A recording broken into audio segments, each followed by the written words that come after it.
বন্ধুরা, সম্পূর্ণ পর্ব দেখতে চ্যানেলটি সাবস্ক্রাইব করুন। গুরুদেব নিজে বলেছেন, এই পুজো যদি সঠিকভাবে সম্পন্ন হয় তাহলে আয়ুষের জীবনের সব অশুভ ছায়া কেটে যাবে। তাই সকাল থেকেই পুরো বাড়ি সাজানো হয়েছে ফুল, প্রদীপ আর ধূপের গন্ধে। ইন্দ্রাণী গাঙ্গুলি নিজে দাঁড়িয়ে সবকিছু দেখাশোনা করছে। রাজবাবু, ঈশান, অনুশ্রী, মীনাক্ষী সবাই উপস্থিত। শুধু কুসুম দূরে দাঁড়িয়ে সব দেখছিল, কারণ সে ভাবছিল, আমি কি সত্যি এই পরিবারের জন্য অশুভ? ঠিক তখনই গুরুদেব চারদিকে তাকিয়ে বলেন, কুসুম কোথায়? ওকে ডেকে আনো, আজকের পুজো সম্পূর্ণ হবে না ওকে ছাড়া। এই কথা শুনে সবাই অবাক হয়ে যায়।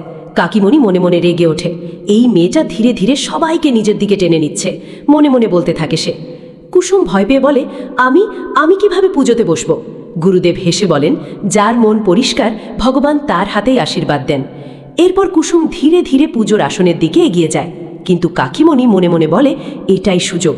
আজ যদি কুসুমকে সবার সামনে খারাপ প্রমাণ করতে পারি তাহলে ইন্দ্রাণী নিজেই ওকে এই বাড়ি থেকে বের করে দেবে। কুসুম যখন বসতে যাবে ঠিক তখনই কাকিমণি পেছন থেকে ধাক্কা দেয়। কুসুম হঠাৎ ভারসাম্য হারিয়ে পড়ে যেতে চায়, কিন্তু মুহূর্তের মধ্যেই আয়ুষ এগিয়ে এসে তাকে ধরে ফেলে। দুজনের চোখ একে অপরের দিকে আটকে যায়।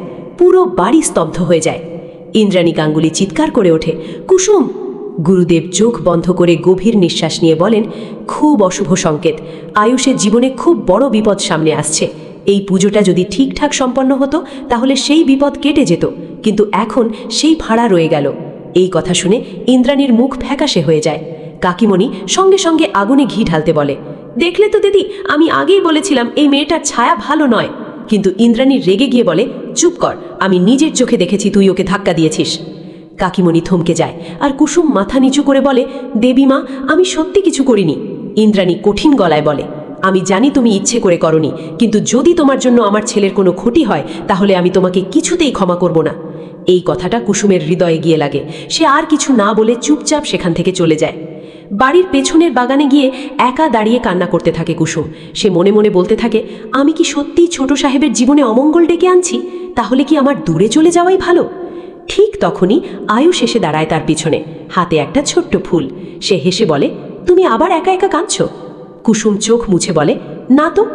আয়ুষ ধীরে ধীরে তার সামনে এসে বলে, তুমি মিথ্যে বলতে পারো না কুসুম। এরপর সে কুসুমের হাত ধরে বলে, তুমি জানো, আজ তুমি পড়ে গেলে আমার মনে হচ্ছিল আমার পৃথিবীটাই শেষ হয়ে যাবে। কুসুম চমকে তাকায়, ছোট সাহেব? আয়ুষ মৃদু গলায় বলে, তুমি সবসময় আমার জন্য নিজের জীবন বিপদে ফেলো। এবার যদি আমি তোমাকে হারিয়ে ফেলতাম? কুসুমের চোখে জল চলে আসে। সে নিচু গলায় বলে, আপনার কিছু হলে আমি বাঁচতে পারবো না। এই কথা শুনে আয়ুষ কিছুক্ষণ চুপ করে থাকে। বাতাসে হালকা ফুলের গন্ধ ভেসে আসে। দূরে মন্দিরের ঘণ্টা বাজতে থাকে। পরদিন ভোরে দেখা যায় আয়ুষ আর কুসুম একসাথে শিব মন্দিরে গেছে। দুজন মিলে শিবের মাথায় জল ঢালছে। কুসুম মনে মনে বলতে থাকে, ভগবান, ছোট সাহেবকে সব বিপদ থেকে রক্ষা করুন, আর যদি কখনো সম্ভব হয় তাহলে আমাদেরকে কখনো আলাদা করবেন না। আয়ুষ তখন ভালোবাসার চোখে কুসুমের দিকে তাকিয়ে থাকে। সে ধীরে বলে, তুমি কি কিছু বলতে চাও? কুসুম চমকে যায়, না, কিছু না। আয়ুষ মুচকি হেসে বলে, তোমার চোখ কিন্তু অন্য কথা বলছে। ঠিক তখনই দূরে দাঁড়িয়ে সব কিছু দেখতে থাকে দেবলীনা। তার চোখে জ্বলতে থাকে হিংসা আর রাগ। সে মনে মনে বলে, যতদিন কুসুম আছে ততদিন আয়ুষ আমার হবে না। এবার এমন কিছু করব যাতে পুরো গাঙ্গুলি পরিবারই কুসুমকে ঘৃণা করে। আর সেখান থেকেই শুরু হয় আরও বড় এক ষড়যন্ত্রের ইঙ্গিত।